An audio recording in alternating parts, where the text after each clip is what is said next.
दोस्तों आज की इस वीडियो पे हम बात करने वाले हैं क्लास 12th केमिस्ट्री की आपकी टॉप 10 इंपॉर्टेंट रिएक्शन के बारे में, यानी जो ऑर्गेनिक केमिस्ट्री से आपकी इंपॉर्टेंट अभिक्रियाएं होती हैं नेमिंग रिएक्शन के अंतर्गत।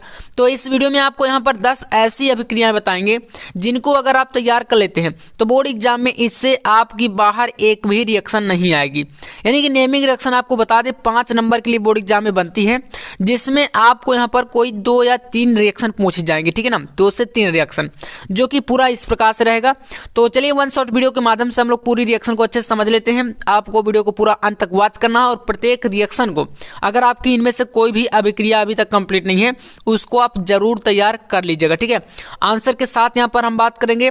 सबसे पहले रिएक्शन आपके सामने है, देखिए इस प्रकार से आएगा, रोजनमुंड अभिक्रिया क्या होती है इसको समझाइए उदाहरण से, ठीक है। तो चलिए जानते हैं क्या होती है रोजनमुंड अभिक्रिया और इसका फिर एग्जाम्पल भी देखेंगे, ठीक है।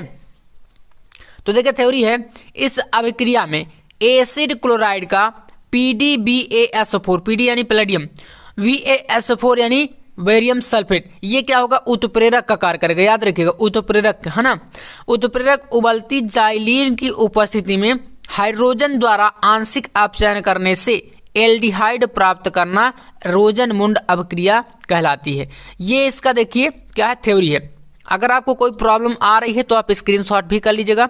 अब चलिए रिएक्शन को एक बार मैं आपको समझा देता हूं। देखिए इसमें कहा गया कि आपको एसिड क्लोराइड लेना है इसमें, ठीक है। तो ये आपके पास क्या है, एसिड क्लोराइड है, ठीक है, CH3COCl एसिड क्लोराइड हो गया। फिर आपको H2 यानी कि हाइड्रोजन के साथ आपको बताया कि वो हाइड्रोजन के साथ, ठीक है ना। और उत्प्रेरक कौन सा होगा, PdBaSO4। तो यहाँ पर देख सकते हैं एरो के ऊपर आपका ये उत्प्रेरक होता है, ठीक है। तो ये उत्प्रेरक हो गया और इससे कह रहा है कि एल्डिहाइड प्राप्त करना, मतलब CH3CHO ये एल्डिहाइड बन गया और HCl आपका ये बन गया हमारा हाइड्रोक्लोरिक अम्ल। तो यहाँ से ये पूरा रिएक्शन बैलेंस है। अब आपको मिला भी सकते हैं CH3, आपको ये CH3 हो गया, यहाँ से आपका Cl और इसका हाइड्रोजन एक निकल के HCl बना दिया, एक हाइड्रोजन इसका बचा और ये CO है, तो यहाँ पर CHO ये बन गया आपके पास यहाँ पर। तो रिएक्शन पूरी बैलेंस है। अब आप समझ गए कि रोजनमुंड अभिक्रिया में आपका मेन जो प्रोडक्ट होता है वो आपका एल्डिहाइड ही होता है, ठीक है ना। तो इसको याद कर लीजिएगा, काफी महत्वपूर्ण है। इसके बाद सेकंड रिएक्शन देखिए आपके पास आती है नेमिंग रिएक्शन में, कार्बिल एमीन अभिक्रिया।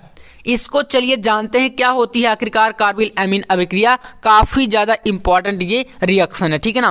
तो देखिए एथिल एमीन को क्लोरोफॉर्म और एल्कोहलीय पोटेशियम हाइड्रोक्साइड के साथ गर्म करने पर एथिल आइसोसाइनाइड बनता है, यानी कि इसको बोलते हैं एथिल कार्बिल एमीन। याद रखिएगा एथिल आइसोसाइनाइड को क्या बोलते हैं, एथिल कार्बिल एमीन भी बोलते हैं। तो मेन प्रोडक्ट क्या बनेगा यहाँ पर, मेन प्रोडक्ट से आपको मतलब है, ठीक है ना। याद रखिएगा आपका कार्बिल एमीन अभिक्रिया में मेन जो प्रोडक्ट होगा वो एथिल आइसोसाइनाइड ही होगा। चलिए जानते हैं यहाँ पर क्या क्या लेना है हमें यहाँ पर। तो सबसे पहले एथिल एमीन को हम लोग यहाँ पर लेंगे। देखिए ये आपके पास क्या है, C2H5NH2, इसको बोलते हैं एथिल एमीन, ठीक है ना। NH2 आपका एमीन ग्रुप होता है, आपको पता होना चाहिए। तो ये आपका एथिल एमीन हो गया। अब इसके बाद यहाँ पर क्लोरोफॉर्म CHCl3, इसको बोलते हैं क्लोरोफॉर्म, ठीक है। तो ये आपने दोनों को लिया और किसके साथ, तो कह रहा एल्कोहलीय पोटेशियम हाइड्रोक्साइड, मतलब कि 3KOH, यानी कि 3 तो हमने यहाँ पर बैलेंस करने के लिए लगाया है, आपको KOH पर ध्यान देना है। पोटेशियम हाइड्रोक्साइड ये 3 आपके अभिकारक हैं। जब इनको लेते हैं और यहाँ पर कह रहा कि गर्म करते हैं, मतलब कि आप इस प्रकार से एक जो है गर्म करने का निशान भी बना सकते हैं, ठीक है ना। अब जब इन तीनों को गर्म करेंगे तो क्या बनता है, एथिल आइसोसाइनाइड, जो कि है C2H5NC, इसको बोलते हैं एथिल आइसोसाइनाइड, ठीक है ना, या एथिल कार्बिल एमीन भी इससे बोल सकते हैं। ये मेन प्रोडक्ट इसमें बनेगा। फिर आपका बनेगा 3KCl और आपका 3H2O।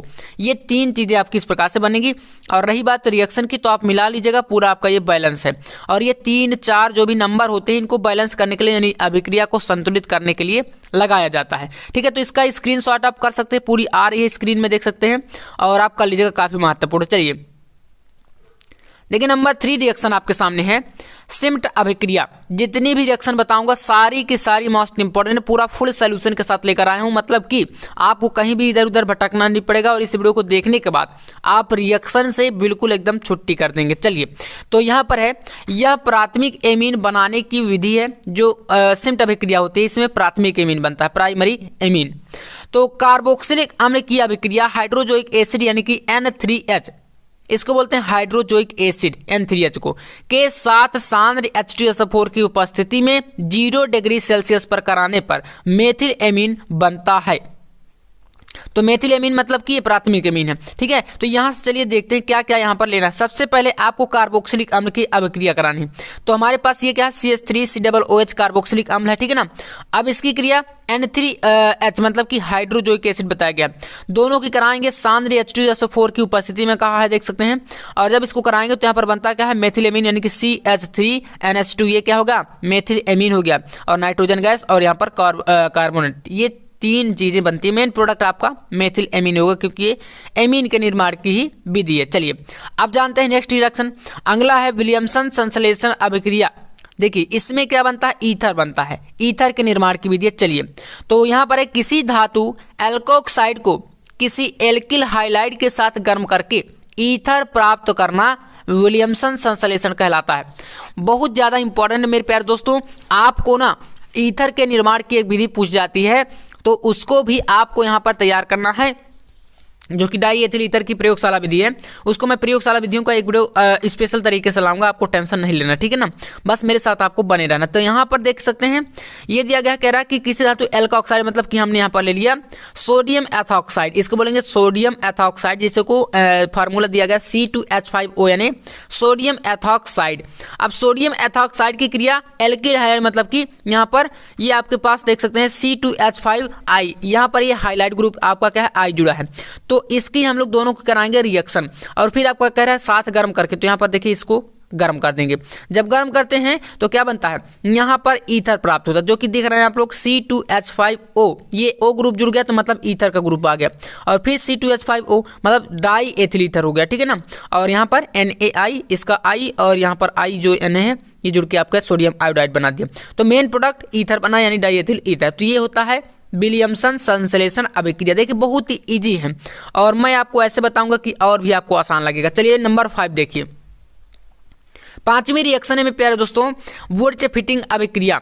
इसमें क्या होता है देखिए, एल्किल हाइलाइड की सोडियम धातु से क्रिया शुष्क ईथर की उपस्थिति में, किसकी, एल्किल हाइलाइड की सोडियम धातु से रिएक्शन शुष्क ईथर की उपस्थिति में कराने पर एल्केन बनता है। चलिए देखिएगा, यहाँ पर हमने एल्किल हाइलाइड मतलब कि मेथिल हाइलाइड ले लिया, मतलब कि मेथिल आयोडाइड इसे बोलेंगे क्योंकि यहाँ पर I जुड़ा है, और अगर Cl जुड़ा होता तो मेथिल क्लोराइड बोलते है ना, ऐसे ही। तो ये हमने लिया और फिर हमने सोडियम धातु ले ली। और यहाँ पर 2 क्यों लगा है भाई साहब, क्योंकि रिएक्शन को अभी हम बैलेंस करेंगे तो आप समझ जाएंगे। और शुष्क ईथर, यहाँ पर ईथर लिए और इसकी उपस्थिति में कराएंगे तो यहाँ पर एल्केन बन गया, देख सकते हैं एल्केन। तो CH3 और इसलिए 2 लगाए क्योंकि आपको एल्केन चाहिए तो एक CH3 और निकलेगा और सिंगल बॉन्ड के साथ ये जुड़ गया यहाँ पर। और यहाँ पर इसके साथ देखिए 2I निकलेंगे और 2Na, तो यानी कि 2NaI ये बन गया। अब इसका आप स्ट्रक्चर भी बना सकते हैं, जैसे 2 कार्बन है तो ये एक सिंगल बॉन्ड, ये 2, और यहाँ पर कितने हाइड्रोजन है, 3। तो यहाँ पर देखिएगा कैसे 1 2 3 1 2 3, ये 6 हाइड्रोजन यहाँ पर जुड़ जाएंगे और कार्बन की संयोजकता 4 होती है, आप जानते हैं। तो ये हमारा बैलेंस हो जाएगा, इसलिए ये आपका हो जाएगा यहाँ पर एथेन का फार्मूला, ठीक है, एल्केन बन गया। चलिए नंबर 6 क्वेश्चन को देखिएगा। अगला रिएक्शन है प्यारे दोस्तों डिहाइड्रोहाइलोजनीकरण। काफी इंपॉर्टेंट रिएक्शन है, मैं वही रिएक्शन यहाँ पर लेकर आया हूँ जो बोर्ड एग्जाम के लिए आपको एकदम तैयार करके जाना है, ठीक है ना। चलिए तो अब देखते हैं डिहाइड्रोहाइलोजनीकरण, किसी अभिकारक अणु में से HX हाइड्रोजन हाइलाइड, ये होता है हाइड्रोजन हाइलाइड, ठीक है ना, का अणु पोटेशियम हाइड्रोक्साइड मतलब एल्कोहलिक होगा, ठीक है ना, एल्कोहलिक होगा की उपस्थिति में पृथक होने की अभिक्रिया डिहाइड्रोहाइलोजनीकरण कहलाती है। जैसे कि आपके सामने यहाँ पर देखिए रिएक्शन दी गई, रिएक्शन पे मेन फोकस करना है आपको। यहाँ पर C2H5Br, ठीक है ना, मतलब एथिल ब्रोमाइड आपके पास दिया गया, इसको इस प्रकार से लिखेंगे C2H5Br, ये लिखा ना, ये आपका एथिल ब्रोमाइड है। अब इसमें आप पोटेशियम हाइड्रोक्साइड यहाँ पर एल्कोहलिक ले रहे हैं, मैंने बताया था ना, एल्कोहलिक पोटेशियम हाइड्रोक्साइड लेना, आपके पास ये दिया गया है। अब इन दोनों को जब आप यहाँ पर रिएक्शन कराएंगे तो यहाँ पर क्या बनेगा, ये बनता है आपका मेथीन, ठीक है ना, एथीन बनेगा, सॉरी, C2H4 और डबल बॉन्ड C2H, CH2, ठीक है ना, ये बन गया। और यहाँ पर KBr मतलब कि K इसका निकला और Br इसका, तो KBr ये बन गया। और बचा क्या यहाँ पर H2O बच गया, यानी कि आपका OH ये यहाँ पर और एक हाइड्रोजन यहाँ से, तो H2O बना दिया। तो ये मेन प्रोडक्ट आपको यहाँ पर ये मिल गया, ठीक है ना।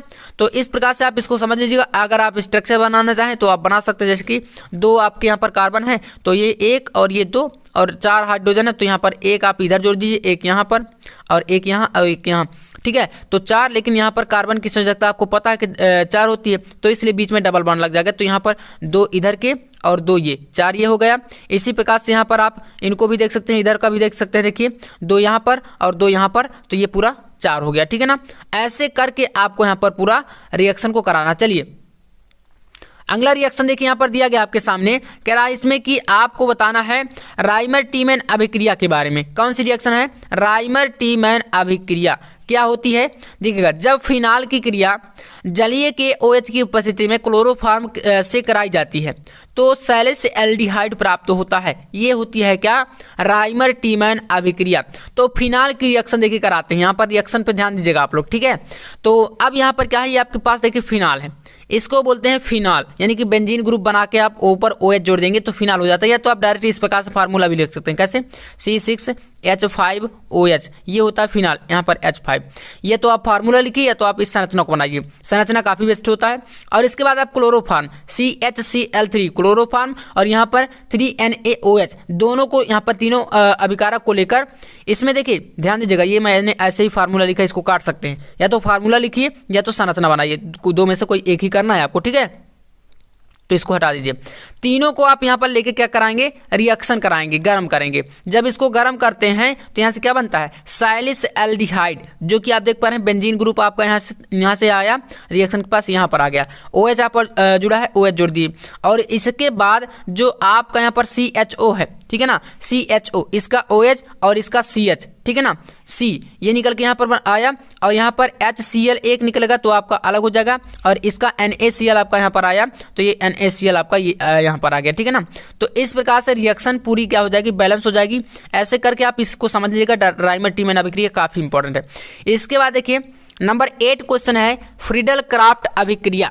तो चलिए जानते हैं फ्रीडल क्राफ्ट अभिक्रिया क्या होती है।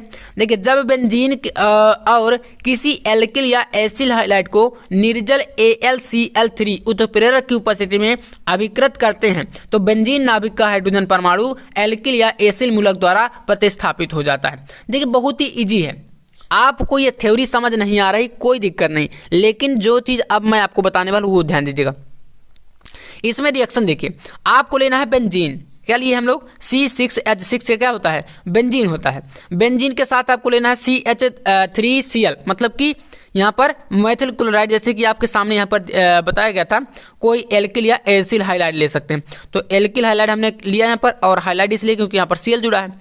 तो जब इतना लेंगे आप लोग तो इसके बाद यहाँ पर क्या लेना है? निर्जल AlCl3 की उपस्थिति में कराना है।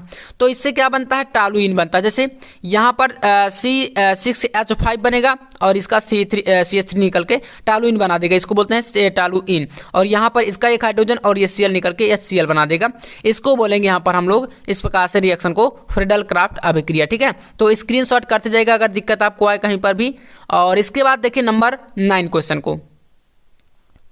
तो 9वीं रिएक्शन आपकी यहाँ पर है हाइलोफॉर्म अभिक्रिया, ठीक है। चलिए, तो एथिल अल्कोहल जब किसी हाइड्रोजन तथा NaOH के साथ गर्म करने पर क्या बनता है? हाइलोफॉर्म बनता है, इसको बोलते हैं हाइलोफॉर्म अभिक्रिया, ठीक है ना। चलिए जानिएगा यहाँ पर, तो कोई एथिल अल्कोहल, जैसे कि हमने ले लिया C2H5OH, ये क्या है? एथिल अल्कोहल होता है। और इसके बाद यहाँ पर NaOH, कोई भी आपको यहाँ पर NaOH लेना है। अब मैंने 4, 5 जो भी बताया आपको कि रिएक्शन को बैलेंस कराने के लिए लगाए जाते हैं, तो इसको जब लेंगे तो यहाँ पर देखिए, फिर आपको इसके बाद यहाँ पर कोई हाइड्रोजन, जैसे कि Cl, हमने क्लोरीन ले लिया, तीनों को यहाँ पर कराएंगे क्या? गर्म। तो यहाँ पर जब आप इसको करा देंगे यहाँ पर गर्म, तो इससे क्या बनता है? मेन प्रोडक्ट हाइलोफॉर्म, मतलब कि ये बन गया CHCl3, जिसको बोलते हैं क्लोरोफॉर्म, ठीक है। क्लोरोफॉर्म बनाने की ये विधि भी इसको याद कर लीजिएगा। तो ये बना, और यहाँ पर आपका बचेगा क्या? 3NaCl बच जाएगा। तो इस प्रकार से ये होती है हाइलोफॉर्म अभिक्रिया, और नीचे आपके प्रोडक्ट और बचेंगे, ठीक है ना। तो जगह आगे नहीं थी, इस प्रकार से यहाँ पर नीचे, तो आप समझ लीजिएगा। चलिए नंबर 10 रिएक्शन आपकी यहाँ पर दी गई है बुर्च फिटिंग अभिक्रिया।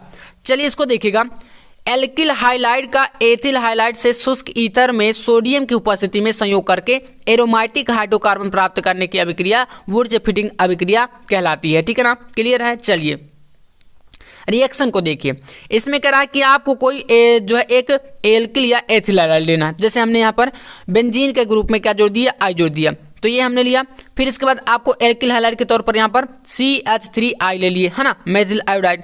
फिर आपको कहा गया यहाँ पर देख सकते हैं, पूरा का पूरा समझ लीजिए, एल्किल हाइलाइड और एथिल हाइलाइड दोनों को लिए और शुष्क ईथर की उपस्थिति में ये उत्प्रेरक होगा और सोडियम आपको यहाँ पर मिलाना है। तीनों को मिला करके एरोमेटिक हाइड्रोकार्बन प्राप्त होगा। देख सकते हैं 3 लिए, शुष्क ईथर मिलाया और यहाँ से बना क्या, टॉलुइन, यानी कि C6H5 यहाँ पर आया और इसका सिंगल बॉन्ड के साथ जुड़ गया यहाँ पर CH3 और ये 2 I बचे और 2Na यानी कि 2NaI, ये आपका सोडियम आयोडाइड बन गया।